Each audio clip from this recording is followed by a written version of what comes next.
You are watching Cold Fusion TV.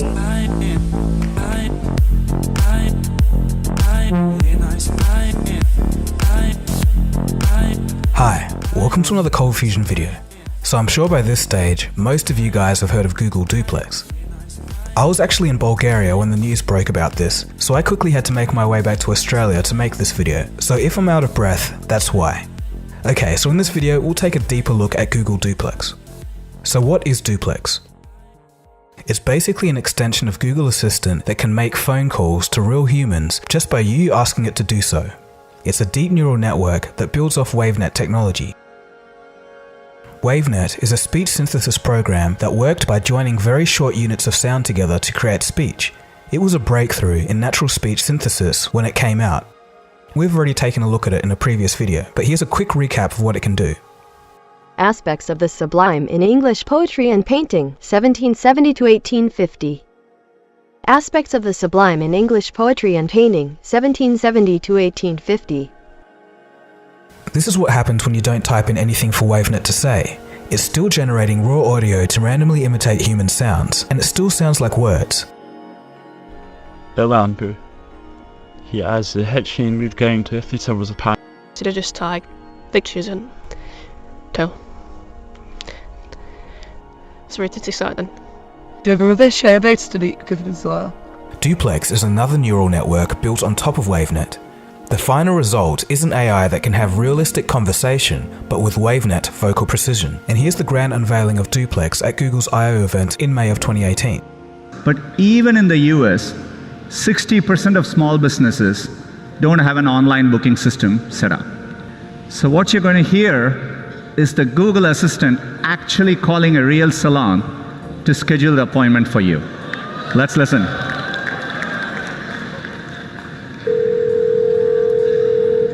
So how can I help you?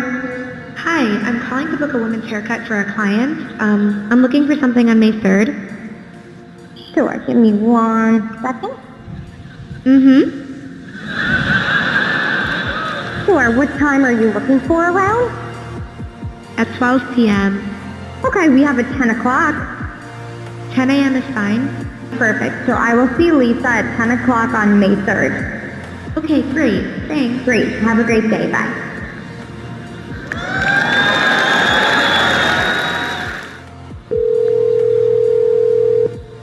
See how may I hear you? Hi, I'd like to reserve a table for Wednesday the 7th. For 7 people? It's for 4 people. 4 people when? Next Wednesday at 6 p.m.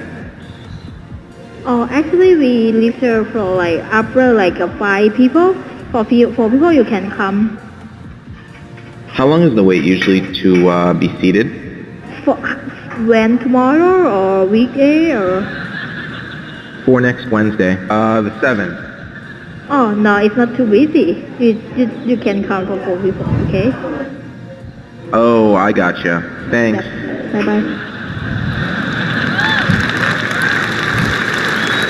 But the assistant understands the context, the nuance. It knew to ask for wait times in this case and handle the interaction gracefully. According to Google's blog, the ums and ahs that you hear are put in sometimes synthetically, but actually it sometimes is there to signal that the system is still processing, just like a human would. The public reaction to this was on the side of shock and horror, and even anger by some. Some people thought that it was very deceitful to have an AI talk to someone over the phone without them knowing. But Google has made it very clear that they're going to be transparent. They'll be letting the people on the other end of the phone know that they're talking to Duplex. Duplex has been trained in the narrow field of scheduling appointments or bookings and inquiring about a business's opening hours on holidays. To be clear, Duplex cannot have general conversations, but I have little doubt that the scope will widen in the coming years. Google stated that there were unique challenges when it came to training such a neural net. How do you get an AI to robustly understand natural language and reply in a realistic manner? This would be pretty hard to do. For example, people tend to talk differently to one another than with computers. We talk faster, correct ourselves mid-conversation, and even omit parts of conversation and rely on context instead. Throw in the poor quality and noisiness of a phone line and you have a pretty hard challenge on your hands. To solidify this point a little bit, let's think about the phrase "okay for 4." It's such a simple sentence, but it relies on many previous sentences for context. This phrase could refer to a time or an amount of people. We as humans take such things for granted, but it's interesting to take a brand new look at this through the eyes of an AI or a team of researchers trying to solve this problem. Okay, so how does Duplex work? Duplex uses something called a recurrent neural network. If you don't know what a neural network is, it's basically a massive matrix multiplication function where each part of the matrix is built up of artificial neurons called nodes. The nodes contain a mathematical formula and are arranged in layers, and each node has an input and an output. After receiving the inputs, whatever they may be, the end goal of the whole entire matrix or neural network is basically to find out how to reduce how wrong it is, or in other words, reduce the amount of error. Perhaps the strangest thing about neural networks is that no one actually knows how they come to their conclusion. You just give them the inputs and they somehow get an answer. Neural networks have been around for a while. In fact, Ted Hoff, the guy who helped create the very first CPU at Intel back in 1971, actually worked on neural networks in his early career. But practical neural networks have only been possible in the past 5 years or so. Since about 2012, the general complexity of neural networks has advanced 500 times, and I think it's one of the most fascinating fields of computer science. If you want a more detailed explanation of how neural networks work, there's an absolutely brilliant video by the YouTube channel 3Blue1Brown. It's a remarkable explanation. I'll leave a link in the description below. But anyway, I'm getting sidetracked. So the specific type of neural network that Duplex is using, as I mentioned, is called a recurrent neural network. These type of networks have a small internal memory that allows them to remember specific inputs to help understand context. For this reason, it's pretty much the perfect neural network for speech recognition and is at the heart of most speech recognition algorithms. So as I mentioned earlier, Duplex was trained on a whole bunch of different phone conversations. But how did it learn to understand what was going on? Well, the conversations of course start in analog speech, and then this speech in audio form is fed into Google's automatic speech recognition system. From this point on, this audio is now understood as text.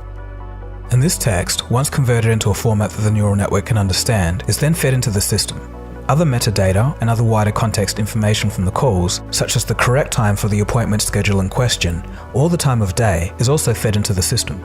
So tying it all together, when the neural network listens to a whole bunch of phone recordings as inputs, it eventually learns how to reduce the amount of error it has, meaning that it has better responses when spoken to.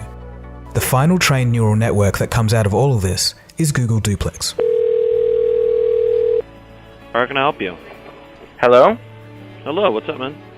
Hey, I wanted to know what are your hours for today? 10 a.m. to 6:30 p.m. Okay, got it. Thank you for your time. No problem, sir. Bye. So what can Duplex do? In addition to what was shown in the Google demo, Duplex can also do some pretty interesting things, such as handle interruptions. Okay, what's your phone number? 223. 22 what? 223. Okay, 223. Elaborate. Hi, I would like to reserve a table for May 25th. Sorry, what day? For Friday, May 25th. And respond to audio issues over the phone. Are you here? Yeah, I'm here.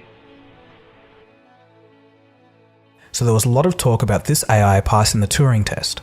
So for those of you that don't know, the Turing test was a thought experiment thought up by Alan Turing, one of the fathers of computer science, back in 1950. He proposed a test that goes as follows. A person would interact with a machine that they couldn't see over text. This individual doesn't know if they're talking to another person or a machine. If the machine can interact with this individual without them suspecting that they're talking to a computer, then that machine passes the Turing test. Alan Turing made the prediction that by the year 2000, we would have machines that would be able to pass the test. And he wasn't that far off. The first machine to pass the test was a text-based chatbot in 2014. The Turing test was originally just for text, and Google Duplex seems to have passed the Turing test in the very narrow field of conversation when it comes to making appointments, but through voice, not just text. I bet that's definitely something that a lot of leading computer scientists didn't see happening just yet. So I found that very interesting on that point. So some final thoughts. Some people may think that this may take jobs away from telemarketers and other phone-based work in the future. This may very well be possible, but I'd just be being reactionary if I was to say that this was a certainty. or if I was to say that this will be a net negative on society in any way, because at this point, it's far too early to tell conclusively. A reminder, Duplex isn't for general conversation, it's only specifically for booking reservations and inquiring about open hours during holidays, but I'm sure its scope is going to grow. As far as the assistant goes, due to its limited scope, it doesn't really change how we live our lives, unless you have a disability, I'd say. If a store has an online page, it's far quicker just to book that way. But then again, Duplex is using a neural network, and time again on this channel, we've seen how those things can surprise us. The scope may just grow quicker than we think. But on a wider note, this technology is pretty cool. It's becoming clear that we're at an inflection point when it comes to AI. In the past couple of years, we've been marveling at AI breakthroughs like AlphaGo and others. But now, it seems like we're starting to see real-world applications of AI coming into view, each time making what was once thought impossible, possible. I think this will start to get more and more commonplace as breakthroughs keep occurring in parallel. So, am I worried about Duplex? Not at all really. I don't see anything that should make me. Google has stated that they're going to be transparent when you're talking to a Duplex AI. But if this technology becomes commonplace, ask me that question again. But I think all in all, society has to accept that we're at the doorstep of a brand new era, a time with unimaginable possibilities, and I think that's a bit of a privilege as it stands right now. Anyway, that just about wraps up this video. Thanks for watching. This has been Dagogo, you've been watching Cold Fusion. Feel free to subscribe if you've just stumbled across this channel. And I want to thank all of you guys that came to the Dubai Blockchain Summit. It was really cool meeting some of you guys. Anyway, that's it. I'll catch you again soon for the next video. Cheers guys. Have a good one.